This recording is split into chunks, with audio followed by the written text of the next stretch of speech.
Bismillahirrohmanirrohim. Assalamualaikum warahmatullahi wabarakatuh. Apa kabar anak-anak hari ini? Semoga kita selalu dalam lindungan Allah Subhanahu wa Ta'ala.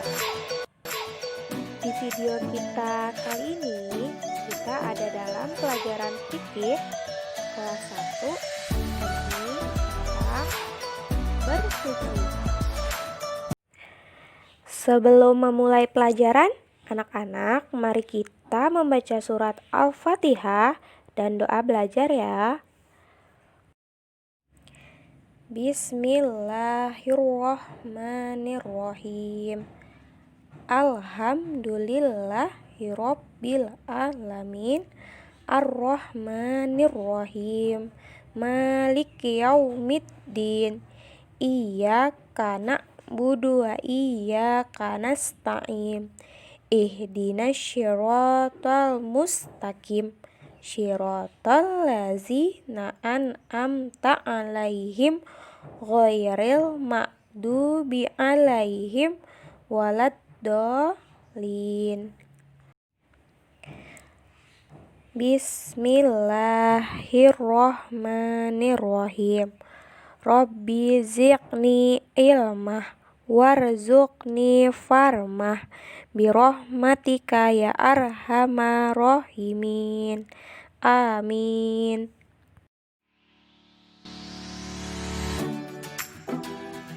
Anak-anak, di pelajaran kali ini kita belajar tentang bersuci ya.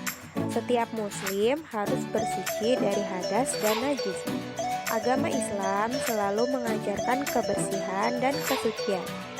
Kesucian merupakan sebagian dari iman. Mari kita pelajari materi bersuci.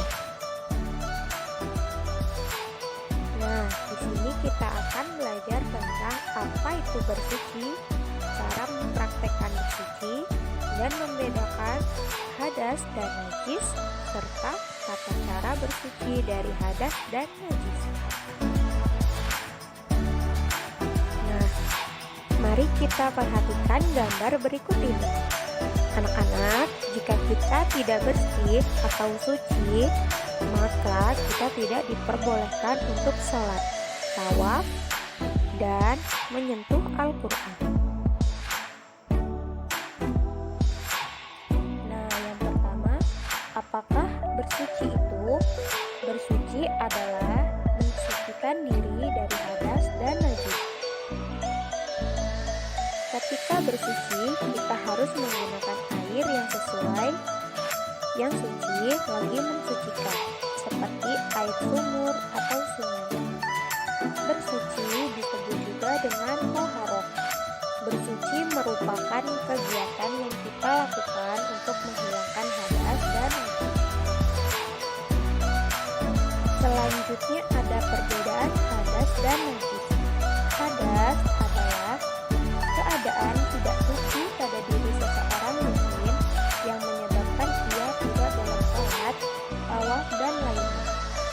Sedangkan najis adalah kotoran yang menyebabkan terhalangnya seseorang beribadah kepada Allah Subhanahu wa Ta'ala. Nah, selanjutnya ada contoh dari hadas. Contoh dari hadas yaitu yang pertama ketika buang air kecil. Yang kedua adalah buang air besar. Dan yang ketiga adalah kentut. Maka jika kita dalam keadaan tidak suci, kita tidak boleh sholat. Nah, selanjutnya contoh dari sebab-sebab najis. Yang pertama bagi, kedua anjing, yang ketiga bangkai. Selanjutnya ada hadas kecil. Hadas kecil adalah hadas yang mewajibkan kita untuk berwudu. Nah, dilakukan bila kita mengeluarkan sesuatu dari dubur atau kubur. Ya, contohnya seperti buang air kecil, besar, atau kentut. Selanjutnya ada hadas besar. Adalah serta dewasa yang sedang haid. Selanjutnya, najis ada 3 macam. Yang pertama, najis ringan atau mukhaffafah. Kedua, najis sedang adalah mutawassithah, dan najis berat yaitu mughalazah. Selanjutnya, ada contoh dari najis ringan, yaitu air kencing bayi laki-laki yang hanya meminum air susu ibunya. Jika kamu terkena air kencing, cukup percikanlah air secukupnya pada bagian yang terkena najis.